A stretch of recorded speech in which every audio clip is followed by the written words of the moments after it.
Les camions sont pleins de lait, les balayeurs sont pleins de balais. Il est 5 heures, Paris s'éveille. Paris s'éveille.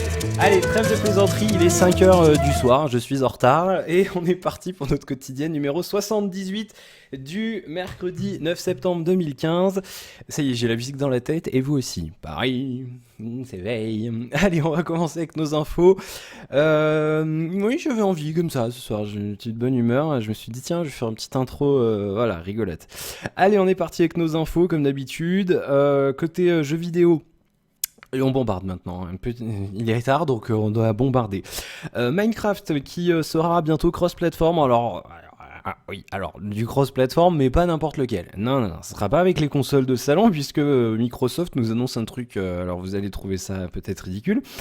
Du cross-platform entre Windows 10 et les versions mobiles de Minecraft, à savoir iOS, Android et Windows Phone. En gros, vous pourrez créer un serveur sur Windows 10 et vous pourrez inviter jusqu'à 5 personnes supplémentaires pour vous rejoindre. Donc ça fonctionnera entre Windows 10 et les versions mobiles. Donc c'est intéressant à voir si ça fonctionne bien ou pas. Mais voilà, encore une fois, on est sur une version limitée de Minecraft. Donc l'intérêt, bof, voilà, c'est bizarre, mais pourquoi pas, on va voir, peut-être que j'aurai l'occasion d'essayer ça. Côté high-tech, le WineSmart de chez LG, je vous en avais déjà parlé, je sais pas pourquoi cet écran n'éclaire rien aujourd'hui, rien du tout.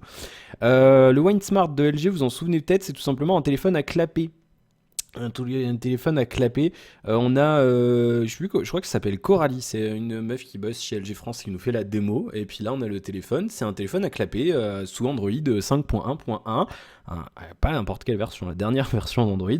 Un écran 3,2 pouces, définition assez archaïque, exotique, même maintenant de 480 par 320. C'est une définition qui est presque plus du tout utilisée, donc il y aura beaucoup de problèmes avec les applications. Un téléphone un petit peu cher pour ce que c'est. On est sur un Proco, on a 1 et quelques gigahertz. Alors j'ai plus la fiche technique sous la main, putain. Bien sûr. Il y a 1 giga de RAM, donc c'est vrai que non, c'est pas vraiment un téléphone puissant. Il y a que 4 gigas de stockage, c'est quand même extensible, bien sûr. Il fait quand même la 4G. Par contre, en fait, il est disponible en France. On savait pas s'il allait sortir et il est sorti. Le prix conseillé, c'est quand même 219€. C'est quand même vachement cher pour ce que c'est. Mais on peut l'avoir à 169€, c'est-à-dire 199€, moins 30€ de remboursement différé via donc une ODR. Et si vous l'achetez avec forfait chez Orange, il sera à partir de 1€, bien entendu. Et donc sinon, pour l'avoir à 169€, ça se passe chez Soch. Vous pouvez l'acheter nu chez Soch, bien sûr. Et sinon, certains l'ont remarqué chez Leclerc aussi. Voilà, si ça vous intéresse, ça peut être un mobile intéressant si vous avez besoin d'un truc puissant, mais que vous voulez quand même Android. Mais voilà, c'est à prendre avec des pincettes. Est-ce que c'est un mobile intéressant ? C'est une bonne question à laquelle je m'abstiendrai de répondre parce que c'est vraiment pour une niche de personnes. On va parler un petit peu de la répartition des versions d'Android, des parts de marché des différentes versions d'Android par rapport à Android, bien sûr. Si Internet fonctionne, alors bien sûr, je sais pas pourquoi ça bug en ce moment, c'est très désagréable. Est-ce que ça a planté ? J'espère que non. Alors, bien sûr, mais alors là, je crois que oui. Je crois que je n'ai plus Internet. Alors, pour vous faire les infos sans Internet, ben si, j'ai Internet. Ça m'énerve, ça, décidément, de bon sang de bois. Pourquoi ça marche pas ? Non, hop, je vais passer sur l'autre réseau Wi-Fi. Je vous demande un instant. Juste en gros, vu que j'ai l'info encore un petit peu en tête, pour tout vous dire, voilà, l'idée c'est que Lollipop continue de prendre un petit peu de prendre des parts de marché. Il a passé les 20%, on est à 21% exactement pour Lollipop.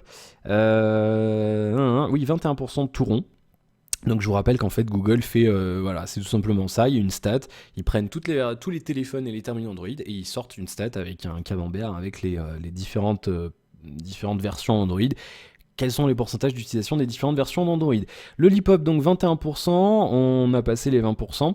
augmente de 2,5 points la version 5.1 par rapport au mois dernier et est installée sur 5,1% des appareils. Le reste est 15,9% d'Android 5.0.x, voilà tout simplement. KitKat toujours en majorité, le score baisse de 0,1 point, il passe à 39,2%, c'était le même pourcentage qu'en juin dernier, puisque voilà, il y en a beaucoup, il y a un petit peu d'Android Lollipop qui arrive, il y a Marshmallow qui va arriver, et du coup c'est stable, et à mon avis, voilà, ce score-là va rester stable, et va rester, on va garder une grosse part de marché pendant longtemps, parce qu'il y a eu énormément de terminals sur KitKat, tout simplement parce que la plupart des portables qui sont sortis sur Jelly Bean ont eu en général une mise à jour vers KitKat. Jelly Bean, la part de marché baisse petit à petit.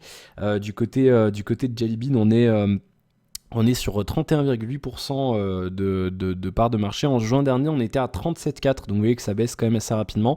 Et Frandroid, et je pense qu'ils ont raison, estime qu'il sera à environ moins de 25% d'ici la fin de l'année. Je pense que oui. Avec l'arrivée de Marshmallow, il y a quand même pas mal de terminaux qui vont sortir, qui vont se mettre à jour. La fin de l'année, il y a beaucoup de gens qui renouvellent leurs terminaux pour Noël. Donc c'est fort probable qu'on baisse de manière assez rapide la part de marché de Jelly Bean. Et donc ça se trouve sur le site de Google tous les mois. Samsung qui va proposer des puces de mémoire de 6 gigaoctets de LPDDR4, donc pour les terminaux. C'est-à-dire qu'en fait, il faisait en décembre dernier la production de masse de puces de 8 gigabits en 20 nanomètres. Donc 8 gigabits, ça fait 1 gigaoctet. Je vous rappelle que pour avoir la valeur en bytes, BYTES ou donc la version française octet, il faut diviser par 8. Voilà. Et donc un bit dans 8 bits, en fait, un octet c'est 8 bits. Voilà, un byte c'est 8 bits, tout simplement. Byte et octet c'est la même chose avec un Y, et bit, BIT, comme les bits, quoi, c'est plus petit. Donc du coup, 8 gigabits ça fait 1 gigaoctet. Donc du coup, en empilant 4 puces, on peut faire une puce de 4 Go de DDR4 pour un terminal, un téléphone, une tablette, comme on peut déjà en avoir sur le Galaxy S6 Edge Plus par exemple. Samsung a annoncé aujourd'hui qu'ils arrivaient à faire maintenant des puces de 12 gigabits, soit 1,5 giga. Les maths, toujours en 20 nanomètres. Et donc, en empilant 4 puces de LPDDR4, on aura 6 Go de RAM dans un seul type de mémoire. Voilà, tout simplement. Donc ça, c'est plutôt cool. Tout simplement, voilà, ça c'est plutôt cool. Et du coup, sinon, pour avoir 3 Go de RAM, il faudra empiler seulement 2 puces. Du coup, le package de mémoire, c'est-à-dire que le petit bloc, en gros, le petit rectangle noir dans lequel il y a la RAM, pourrait être un tout petit peu plus petit, c'est-à-dire on pourrait éventuellement réduire la place de la RAM dans les terminaux qui n'ont pas besoin de 6 Go. Au niveau des perfs, alors bien sûr ça augmente un petit peu plus rapide, de 4266 mégabits par seconde contre 3200, donc 34 gigabits par seconde sur une puce 64 bits, une belle performance. La question de la productivité, une hausse de l'ordre de 50% par rapport aux puces 8 gigabits. Les puces 12 gigabits devraient donc disposer d'un meilleur rapport qualité-prix afin de proposer davantage de smartphones dotés de 3 et 4 Go de stockage et d'intégrer 6 Go sur les appareils haut de gamme. C'est-à-dire qu'en gros, vu qu'ils arriveront à en produire plus, ils pourront les vendre un peu moins cher. Donc du coup, ça fait qu'on pourrait avoir des produits avec 3 et 4 Go de RAM dans le milieu de gamme à partir de l'an prochain, je pense, puisqu'on a déjà du 2 Go de RAM sur le milieu de gamme. Du coup, voilà, ça veut dire peut-être un 6 Go de RAM dans un Galaxy S7, peut-être dans d'autres terminaux l'année prochaine. Ça sera le grand mystère, mais petit à petit, il y a des gens, ils sont encore à 4 Go sur leur PC, ça va faire bizarre là.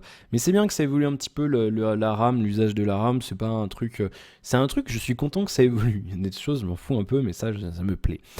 On va parler d'un téléphone qui ne sortira pas chez nous. Mais on va en parler quand même parce que c'est une petite prouesse. C'est la marque YU. YU, voilà, YU. C'est une filiale indienne de Micromax. C'est un fabricant de téléphones d'entrée de gamme, Moyen-Orient, Asie. Et en fait, ils ont présenté un terminal, c'est le YU Unique. Voilà, Unique, c'est rigolo, il est unique et c'est cool. Du coup. Voilà, pourquoi en Inde ? Parce qu'en Inde, il y a eu une enquête qui a été faite, c'était Google, et il disait que le prix idéal en Inde pour vendre un terminal, c'est entre 2000 et 3000 roupies indiennes, soit entre 28 et 43 euros. Bah oui, en Inde, il y a quand même beaucoup de gens qui n'ont pas de sous, donc du coup, forcément, il faut baisser les prix un maximum. Je vous rappelle qu'en Inde, Google prépare, enfin même déjà déployé le programme Android One qui promet de proposer des téléphones à pas cher avec quand même une config convenable avec les dernières versions d'Android. Comme tous les téléphones de You, le Unique embarque CyanogenOS en version 12.1 ici, toutes les dernières nouveautés. La config est honorable, hein, un petit écran de 4,7 pouces en HD quand même, un Snapdragon 410, 1 Go de RAM, 8 Go de stockage extensif via micro SD, dual SIM, 4G, une batterie de 2000 mAh, ça peut aller encore sur cette config là, 8 mégapixels à l'arrière, 2 mégas à l'avant. Et le prix de ce petit téléphone qui est assez unique, et il ressemble à ça. Le prix de ce produit-là, 4 999 roupies, soit 70 euros. Ou alors vous la jouez Enjoy Phoenix, 4 999 euros, soit 70 roupies. Voilà, c'est rigolo. Du coup, oui, alors forcément, on pourra pas forcément l'importer chez nous. C'est même pas sûr qu'il fonctionne chez nous. Ça sera en vente sur le site internet indien Snapdeal et uniquement les mardis de chaque semaine. Ça rappelle un petit peu le OnePlus. Et puis en fait, ce téléphone, c'est la réponse de Micromax avec Xiaomi, puisqu'ils vous ont sorti il y a quelques jours un Redmi 2 Prime en Inde, un smartphone caractéristiques sensiblement identiques, mais qui coûte 100 euros. Voilà, donc du coup, on va être obligé de s'aligner. Voilà, ça fait un joli you-you. Joujou, you-you. C'est con. Allez hop, on enchaîne parce que ça suffit. Huawei qui pourrait également sortir, ça à la mode, un téléphone avec un écran 2K incurvé. C'est une petite rumeur là qui traîne un petit peu. Ça vient du site G4 Games et ça corrobore avec des rumeurs lancées par Digitime cet été, comme quoi Samsung pourrait faire partager un petit peu ses expertises technologiques avec ses copains. Du coup, on pourrait éventuellement retrouver un écran OLED incurvé 2K comme ceux qui équipent un petit peu même beaucoup les Galaxy Edge dans la même lignée là. Chez Huawei, on n'a pas de détails supplémentaires sur ces terminals-là, si ce n'est qu'il serait annoncé en début d'année prochaine et qui sortira en début d'année prochaine également. Du coup, voilà, c'est quelque chose qui attire vachement la Chine, hein. Je vous avais parlé de la rumeur du Xiaomi Edge là. Du Mi Edge qui a refait surface. Alors est-ce que ça va être la prochaine tendance? C'est possible. Alors vous me direz si c'est un truc qui vous botte de votre côté, les téléphones avec écran incurvé. Moi je vous avoue qu'ayant testé le S6 Edge quand il est sorti, j'ai un truc sur les lèvres, c'est affreux, j'arrive pas à l'enlever. J'avais testé donc le S6 Edge à la sortie, vous en souvenez peut-être, et c'est vrai qu'il était pas si mauvais que ça, hein, ce terminal-là, et l'incurvé, en dépit d'être pas forcément super utile, encore que là du coup sur le S6 Edge Plus, très chiant à dire, il a l'air d'être quand même un petit peu plus utile, il y a une espèce de launcher d'appli, mais il apporte un petit confort dans l'histoire, vous savez, de scroller entre les pages de quelque chose comme ça, ou de ce genre de choses. Après, c'est vrai qu'on peut ne pas aimer la prise en main. Moi ça m'a pas gêné plus que ça, justement j'avais vraiment l'impression d'avoir un téléphone fin, parce que la bordure était toute fine, puisqu'il y avait la partie incurvée de l'écran. Donc du coup, je trouvais ça intéressant, et j'attends de voir un petit peu. Moi, ce que j'aimerais beaucoup à terme, c'est qu'on arrive... Excusez-moi, c'est qu'on arrive tout simplement à faire un téléphone sans bordure. C'est-à-dire qu'au lieu d'avoir une bordure comme ça, c'est qu'on ait un écran qui vienne jusqu'au bord, avec une toute petite bordure très fine, mettons 1 millimètre, quoi, même un peu moins. Et là, oui, on aura un vrai truc incurvé qui aura bien la classe un petit peu. En fait, j'aimerais bien un Note Edge, mais avec les deux côtés incurvés comme sur le Note Edge. Mais parce que là, il était vraiment incurvé pour de vrai, quoi. Pas comme pour le mytho du S6, quoi. Donc c'est vrai que et c'était beaucoup plus utile surtout. Donc j'aimerais bien un truc comme ça. Après, je sais pas si on peut le faire techniquement. Sur le Note Edge premier du nom, c'était 2 écrans. Il y avait deux dalles tout simplement, donc c'était un petit peu différent. Mais c'est vrai que c'est quelque chose que j'aimerais bien voir. Et puis pour terminer, on va parler un petit peu, c'est pas vraiment une rumeur parce que ça a été confirmé par Qualcomm, donc c'est pas du bullshit. Il y aurait au moins 30 téléphones déjà dotés d'un Snapdragon 820 dans les cartons, c'est Qualcomm eux-mêmes qui l'ont annoncé. C'est sûr, hein, c'est sûr. C'est une analyste chinoise qui a publié ça sur Weibo, c'était hier. Donc dans notre... c'était hier quoi tout simplement. Une citation de Frank Meng, président de Qualcomm, et en fait durant une allocution officielle il a tout simplement dit qu'il y aurait au moins 30 téléphones déjà prévus avec le 820 en cours de conception. Aucun nom cité, mais on a parmi les rumeurs, je vous en ai déjà parlé d'ailleurs, l'éventuel Galaxy S7 de Samsung, le HTC Aero, vous savez le A9 là qui devrait être annoncé le 29 septembre, qui est supposé aussi d'avoir un Helio X20 de Mediatek. Donc est-ce que ce sera le 820, est-ce que ce sera le X20 ? Je ne sais pas. On verra ça, ou encore le Xiaomi Mi 5.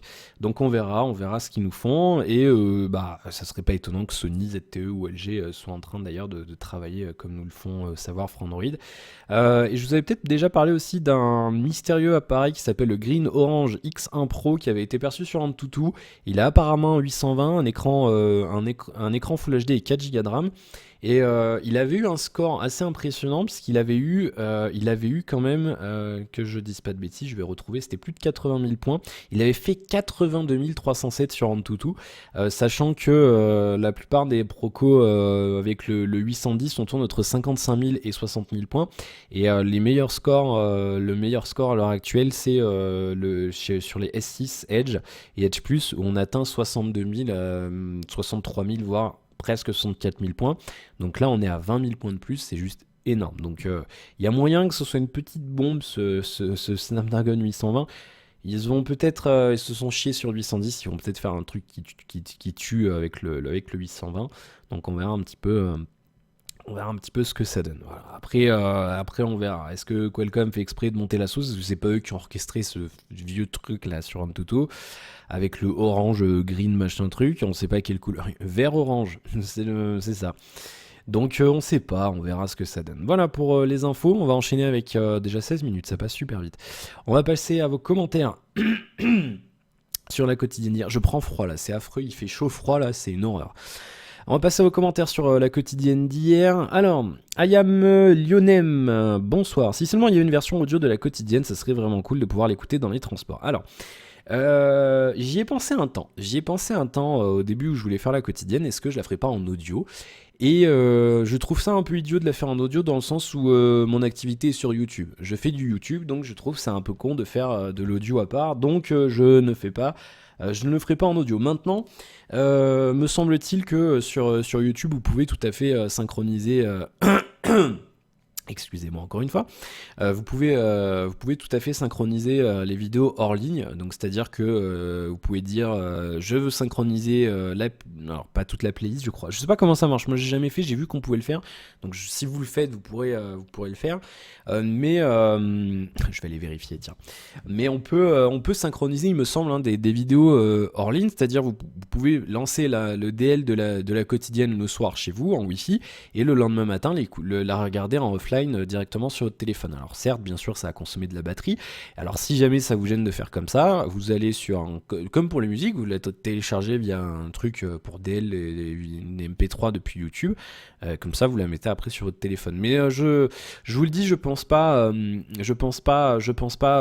faire en audio tout de suite parce que ça serait débile de faire un trou dans mes stats de vue. Vous voyez ce que je veux dire ? Je le fais sur YouTube, je fais mon activité, elle est sur YouTube, donc c'est pas forcément le truc le plus intéressant. Le problème, c'est que je ne trouve plus. Je sais qu'on peut le faire, je l'ai vu faire, donc je pense qu'on doit pouvoir toujours le faire. Mode restreint, les statistiques, limiter la consommation. Alors je sais pas comment on fait, je vous avoue, j'ai pas cherché à le faire, je m'en suis jamais servi. Mais moi je peux modifier mes vidéos, oui bien sûr, évidemment. Est-ce que je peux en ajouter une en téléchargement ? Là, on va aller à la queue et on va prendre la première vidéo qui tombe. Voilà, j'étais à 5. Ajouter à regarder plus tard. Est-ce qu'on peut pas... je sais pas. Je sais pas du tout, franchement. Je veux pas m'avancer à dire des choses... vous voyez, je veux pas m'avancer à dire des choses... des choses fausses parce que je sais pas. Je sais pas, mais il me semble qu'on peut le faire. Mais sinon, voilà, vous allez sur un truc comme vous faites peut-être pour les musiques, vous téléchargez le MP3 à partir de la vidéo YouTube. Ça lag un petit peu, j'ai l'impression. Non, c'est bon.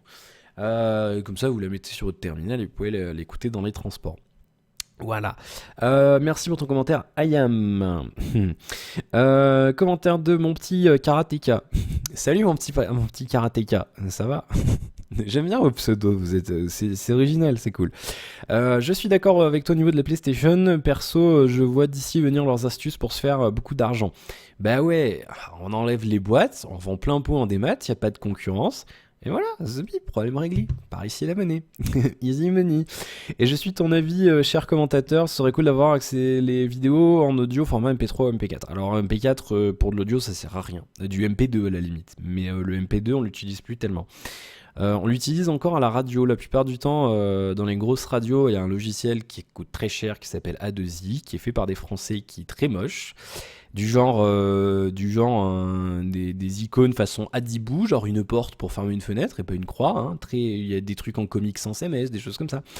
Et en fait, dans ce logiciel-là, pour rentrer des sons, alors peut-être que ça a changé, mais ça m'étonnerait, à l'époque où je faisais de la radio, il fallait les convertir il y avait un poste dédié, c'est un logiciel qui s'installe sur une flopée d'ordinateurs, il s'installe pas sur un seul ordinateur, et donc il y avait un poste dédié dans lequel vous arriviez, vous mettez votre clé USB, bim bam, analyse antivirus, hop hop hop, et boum, conversion des sons, on les rentrait dans les bibliothèques, il y avait des bibliothèques comme ça, et donc du coup, on allait, mettons, bibliothèque jingle, bibliothèque sous-bibliothèque morning, et après il y avait des cases, donc 0 à 100, et donc vous mettiez, je vais rentrer mon jingle sur la case 42, et le logiciel, il prenait le fichier, qu'il était en MP3, en Wave ou peu importe, conversion en MP2, donc ça prenait une plombe parce que c'était de la merde, c'était mal fait. Et après, il met le truc dans la case. Tout passait en MP2, c'était une horreur. Donc du coup, toi t'arrivais avec tes MP3, non, fallait les convertir en MP2. Pourquoi, on sait pas. Voilà, je sais pas, il y a peut-être une raison, je l'ai jamais compris, je sais pas, voilà. Voilà un exemple d'un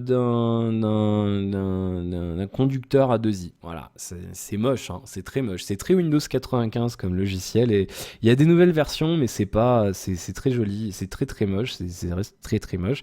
Ça, c'est ce qu'on appelle un instant key et c'est un truc qu'on fout sur un écran tactile normalement et après on appuie sur les touches et ça lance des sons. Voilà, comme quand vous écoutez le morning le matin, il balance des sons débiles, genre des sons d'applaudissements, je sais pas, ça se lance de ça. En gros, voilà, c'est moche, hein, c'est très moche. Voilà, je vous montre un petit peu. Regardez le design des boutons, ça fait Adibou, ça fait pas professionnel, et pourtant, là, toutes les grosses radios françaises tournent avec ce truc. Voilà, et ça coûte une blinde, hein. C'est au moins 15 000 balles la licence. Voilà, pour la petite parenthèse de mon ancien travail. Et du coup, oui, ça me fait penser à ça quand tu m'as dit MP4. Là, du coup, j'ai pensé au MP2 parce que le MP4 c'est un format sur lequel on peut coller de la vidéo, donc utiliser ça pour de l'audio, c'est pas très utile. Voilà, merci en tout cas pour votre retour, mais je vous le dis, pour l'instant c'est pas du tout prévu. Alors après on verra plus tard, mais pour l'instant je préfère faire des vues sur les quotidiennes, donc je vous laisse le loisir de le convertir vous-même. Timinang, moi aussi j'ai les yeux défectueux, je compatis. Bienvenue au club. Bon, je vais pas trouver encore de gens en dehors peut-être des rencontres qu'on a vues quand j'étais petit, mais j'ai jamais eu le hasard de tomber sur quelqu'un qui avait une cataracte congénitale comme moi quand il était petit, qui a le même problème que moi. J'ai jamais trouvé quelqu'un de pareil que moi. Je suis unique, comme le téléphone. Et puis le commentaire de Shindo. Alors j'ai perdu un commentaire, il y a un commentaire de The Poon tout à l'heure, il a disparu. Disappeared. Où il est? Allô? Ah, il est apparu. Shindo, je suis de retour pour vous jouer un mauvais tour. J'ai pas prévu d'image de Miaous, désolé. Je ne suis pas Jesse ni James. Team Rocket. Oui, la guéguerre. Bon, pour les jeux, en effet, je suis très sensible. Les yeux, pardon. J'arrive pas du tout à lire ce mot aujourd'hui. Je suis très sensible, je ne peux pas m'empêcher de pleurer quand je vois des yeux tout rouges, des gouttes sur les yeux, etc. Ah, mes gouttes, mes larmes artificielles te disent bonjour, Shindo. Tu vois, c'est ça. Petit passage au passage, justement. J'ai ça, c'est des flacons. C'est vrai que je vous les ai jamais montrés en plus quand on faisait la radio. Et du coup c'est ça se vend par boîte de 16, c'est des petits flacons de 10 ml que tu peux refermer, ça s'appelle Filarme si tu veux rechercher. Et du coup vu que mes yeux ne produisent pas assez de larmes, du coup je me mets ça, voilà, toute la journée, parce que mes yeux sont trop secs. C'est tout, c'est des larmes artificielles, tu peux le boire, c'est salé, c'est comme des larmes, c'est juste un substitut à des vraies larmes. Bon, peu importe. Pour le démat ça me dérange pas, uniquement dans les jeux PC et les petits jeux. Moi c'est pareil. Pourquoi? Parce qu'on a de la concurrence sur les jeux PC. Alors il y a tout le marché des clés des maths sur des sites plus ou moins légaux ou Playmobil. Je vais arrêter avec les blagues de merde, c'est promis. Là j'aurais fait un instant qui, j'aurais fait hop, tu vois, un truc, oui, des blagues de merde. Oui, d'ailleurs je pourrais faire une vidéo maintenant là-dessus pour vous expliquer un petit peu le coulisses de ce genre de site, comment ça marche et tout, un petit peu en mode enquête exclusive. Marché, sites, vente de jeux, comment font-ils, comment gagnent-ils de l'argent avec des prix défiant toute concurrence. Bon, non, il y avait un article sur JV Le Mag une fois qui était très complet, mais je ne me souviens plus du numéro. Oui, sur PC, je m'égare. Sur PC, oui, ça me gêne pas non plus, parce que justement, il y a la concurrence qu'on peut pas forcément avoir sur les jeux, sur console, même si on peut acheter des clés sur certains sites pour certains jeux, mais c'est pas toujours le cas. À titre personnel, si tu veux, je me sens pas encore prêt. Même le jour où j'ai la fibre, je continuerai la plupart du temps à acheter mes jeux en boîte, sauf si vraiment il y a des promos intéressantes en démat. Mais il y a des choses où voilà, ça me dérange un petit peu. Après c'est aux éditeurs, je veux dire, il y a un double choix à faire parce que les collectors, on a toujours envie de les acheter en boîte. On fait la collection, voilà. Mais après, des maths, c'est moins cher, souvent quand même. Sur les sites de clés, sur la vente officielle, c'est toujours plus cher. Pour l'histoire de Finch et son acteur, d'ailleurs, c'est aussi mon anniversaire aujourd'hui. Eh bien, bon anniversaire. Alors, je sais pas si c'est aujourd'hui ou hier, ou je sais pas par rapport à quand tu réponds ça. Donc, si c'est le cas, bon anniversaire. Mais c'était hier l'anniversaire de Finch. Donc, je sais pas si tu du 7 ou du 8. Du 8 ou du 9, pardon, excuse-moi. Ça me fait penser à David Tennant, ou non, même c'était le 7, je crois, je sais plus, bref, peu importe. Ça me fait penser à David Tennant, il s'est marié à sa fille dans un épisode de Doctor Who, et c'est d'ailleurs sur ce tournage qu'ils se sont rencontrés, et le plus impressionnant encore, le père de la fille était un ancien docteur, tout comme Tennant. Ben, je ne savais pas non plus. Mais faut que je regarde Doctor Who depuis le temps qu'on me le conseille, on me la conseille cette série. Sinon, bonne vidéo as usual. As usual, thank you for your comment, you're welcome. The Poon, ma connexion a chier avec 500 kilooctets descendant. Ok, c'est pas à chier, il y en a qui ont moins. T'as de la chance, j'ai failli te foutre le feu. Bah viens, aucun problème. Viens. J'achèterai des extincteurs. Le cloud gaming, pas avec les FPS ou les jeux de rythme, mais n'importe quel jeu nécessitant extrêmement peu d'input lag, et surtout pas avec ma connexion satellite. Alors après, oui, avec les FPS, je sais pas trop comment ça peut se passer. Moi, j'avais testé à l'époque, pour tout vous dire, j'avais testé sur, je crois que ça s'appelait OnLive, c'était sur OnLive que j'avais testé ça. Il y avait un autre service, il y avait Galkai, OnLive. Il y en avait un autre, mais je me souviens jamais de son nom. Et j'avais testé, il y avait moyen, on pouvait avoir quelques heures de jeu gratuites. Et à l'époque, il y avait Assassin's Creed 2 qui était disponible. Et j'avais testé celui-là. Et à l'époque, j'avais une connexion de merde. J'avais 2 mégas descendants et 0,3 mégas montant. Et j'avais toujours des montées de ping. Et j'arrivais à jouer convenablement. C'était propre. On voyait un petit peu la compression d'image et audio quand même, bien sûr. Mais j'avais pas de soucis pour jouer. Si tu veux, il y avait pas il y avait une très légère latence, mais c'était pas un problème en soi. J'arrivais à faire les combats sans problème. Après, je sais pas, mais je pense qu'à terme, si tu veux, avec la fibre en général, si tu veux, quand tu joues, si t'as des serveurs en France, moi, alors bien sûr c'est variable, mais quand j'habitais ici Moulineau, j'avais un dédié qui était à Vitry-sur-Seine chez Online, et j'avais 3 ms de ping, 2-3 ms de ping avec ce dédié là, et quand j'étais chez mes parents j'avais 5 ou 6 ms. N'importe quoi, je raconte n'importe quoi. Je sais pas pourquoi je dis ça, c'est quand j'étais sur un autre dédié, qui était lui à Roubaix. Je sais pas pourquoi je dis je suis chez mes parents, je suis pas loin d'avoir la fibre chez mes parents. Sur d'autres dédiés qui étaient à Roubaix, donc un petit peu plus loin, un petit peu plus au nord de la France, j'avais 5-6 ms de ping, et la plupart du temps, les gens qui ont la fibre en France, ils ont, voilà, t'as 5-6 ms, puisque la plupart des data centers sont dans le nord, ou à Paris. Et après, donc, plus t'es près, bien sûr, plus le ping est faible. Du coup, avec des pings aussi faibles, je pense que même des FPS, en bricolant bien le jeu et tout, il y a moyen que on arrive à jouer. Je sais pas comment, après il y a des technos de compression de données, de réduction de ping, ou je sais pas trop comment on peut faire ça, mais je pense qu'il y a moyen que ça soit quand même jouable. Après, je pense pas que ça soit... Il y aura toujours une différence, bien sûr, mais à terme, je pense qu'on aura des bandes passantes et des vitesses de transfert qui permettront de réduire drastiquement le ping. Et après, oui, forcément, t'as pas 0 de ping, t'auras toujours 1 ou 2, mais ça sera négligeable et je pense que ça posera pas de problème. Maintenant, oui, pour les jeux de rythme, je suis d'accord que ça risque de poser problème. Je suis d'accord. Et avec le satellite, on n'en parle même pas. Nous sommes d'accord aussi. Voilà, bah, merci pour vos commentaires, as usual, encore une fois. Et puis voilà, j'ai fait à peu près le tour de ce que je voulais vous dire. On a 28 minutes, c'est bien, alors c'est cool. Le OnePlus 2 n'est toujours pas parti. Ça fait une semaine aujourd'hui, donc je verrai.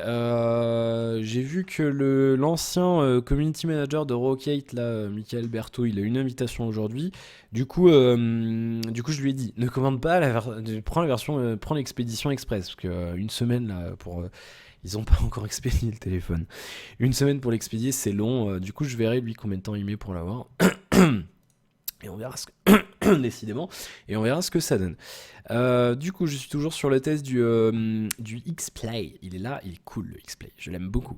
Il est bien, c'est un bon téléphone, il aura une bonne critique. Il y a des petits trucs qui m'énervent quand même, mais dans l'ensemble, c'est un bon produit. Après, je pense quand même que je vous dirais d'attendre un peu pour l'acheter, parce que 380 balles pour ça, c'est quand même un peu cher payé Motorola quand même, hein. Je vous le dis, je le dirai dans la critique. Après on aura le style, il y aura le OnePlus 2 et alors je sais pas, Lenovo m'a follow sur Twitter, donc merci à eux. Bonjour. Si vous regardez cette vidéo, aucun problème, prêtez-moi une... Je veux bien tester la Yoga Tab Pro 3 avec le projecteur, j'ai testé la 2. Si vous voulez me prêter un nouveau modèle, avec plaisir, voilà, on peut s'arranger, on peut être copains. Votre téléphone avec un grand écran, là, 6 pouces et quelques, je veux bien aussi. J'aime bien les téléphones avec des grands écrans, donc je veux bien tester. Non, oui, c'est vrai que on fera une demande pour la nouveau Tab Pro 3, j'arrive jamais. La Yoga Tab 3 Pro, voilà, je m'arrive à prononcer les noms quand même. Et pour les deux téléphones, là, il y en a un avec une batterie de 5000 mAh et un avec un grand écran, donc on essaiera de se faire prêter ça, parce que j'aimerais beaucoup tester la batterie de 5000, voir ce que ça tient en autonomie, mais à mon avis, il faut y aller pour la vider celle-là quand même, hein. Donc du coup, ouais, on fera une demande. Mais ouais, Lenovo, c'est une marque, vous pouvez y aller, hein, c'est pas forcément une marque qu'on croise tous les jours, mais la tablette, j'avais été ultra satisfait, finition exemplaire, vraiment tip top. Et même pour tout ce qui est ordinateur portable, c'est vraiment c'est durable. C'est vraiment une très bonne marque, vous pouvez vraiment y aller les yeux fermés, ils ont une très bonne réputation. Et donc n'hésitez pas. Et alors après, sur le smartphone, ils sont pas très présents en Europe. Donc j'espère que ça va changer, j'espère qu'ils vont s'implanter, parce qu'ils méritent d'avoir leur place, ils font du bon matos, donc autant qu'ils soient là, tout simplement. Voilà. Et puis du coup le mois, ça y est, j'ai fait mes comptes, tout bien, comme ça, là j'ai une tête dans le cul, j'ai encore dormi super tard, j'en ai chié pour faire mes calculs, mais j'ai fait mes comptes.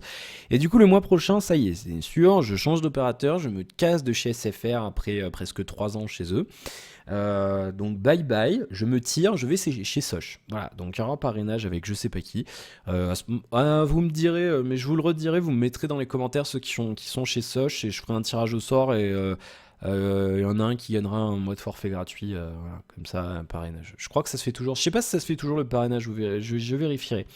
Donc je sais pas si je vais chez Soch ou alors peut-être chez Free, je sais pas encore. Ça dépend d'où je vais là bientôt. Parce que mes parents vont bientôt déménager, donc ça va être compliqué là. Il va y avoir un déménagement normalement fin novembre, après moi je redéménagerai dans mon appartement après, donc un chamboulement violent. Mais du coup oui, ça dépend où on va, parce qu'il y a pas mal de 4G Free pas très loin de chez moi, donc s'il y a moyen que j'ai de la 4G chez Free chez mes parents, du temps que je sois là-bas, je prendrai la 4G chez Free, parce que comme ça, on pourrait peut-être faire des streams. Et avec 50 Go, il y a moyen quand même. Du coup, je verrai. On verra Free ou Soch, voilà, ou Biennu peut-être, mais je veux plus SFR. SFR, le réseau, c'est fini, je n'y mets plus les pieds pendant des années. Voilà, un numéricable, fuir comme la peste. Bon. Donc je verrai, et du coup j'ai prévu de changer de téléphone, et oh là là, il y a la conférence à Apple dans 1h30, j'ai complètement zappé. Bon, enfin, je vais chier pour uploader la vidéo, complètement oublié.